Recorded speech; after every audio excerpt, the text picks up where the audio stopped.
పిల్లలు. అందుకనే డబ్బు కోట్లు ఉంది అనుకోండి, వాడికి ఏముంటుంది? భయం గుండెలో. నా డబ్బు ఎవడొచ్చి ఎత్తుకపోతాడా, నా డబ్బు ఎలా ఉంటుంది, ఇదే ఆలోచన. కానీ ప్రియులారా, డబ్బు గురించి కాదు మనం ఆలోచించాల్సింది. దేని గురించి? దేవుని వాక్యం గురించి. చూడండి, ఒక మాట మనం ఈ సమయంలో బైబిల్ గ్రంథంలో నుంచి ఒక మాటను మనం చూద్దాం ప్రియులారా. ఇక్కడ దేవుని గ్రంథంలో నుంచి మనం చూద్దాము.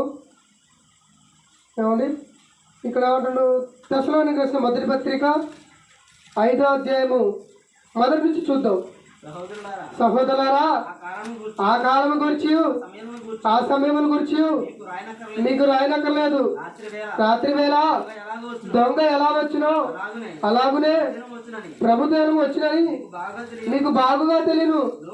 లోకులు నెమ్మదిగా ఉన్నారు, భయమే లేకుండా.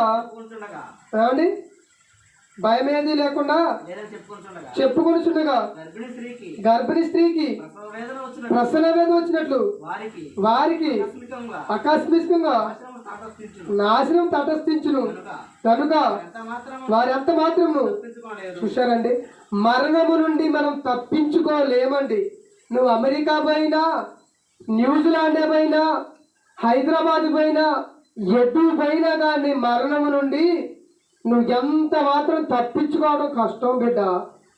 ఈ లోకం కాదని చాలామంది శాస్త్రవేత్తలు ఇదిగో ఆకాశం పైన గూడు కట్టుకోవాలని ఎన్నో ప్రయత్నాలు చేస్తూనే ఉన్నారు. అక్కడ ఉన్నా కానీ నీవు మరణం నుండి తప్పించుకోలేము అంటున్నాడు. కాబట్టి ఇక్కడ దేవుడు అంటున్నాడంటే, నా సహోదరులారా, ఆ కాలాన్ని గురించి, ఆ సమయాన్ని గురించి మీకు రాయనక్కర్లేదు. ఎందుకు?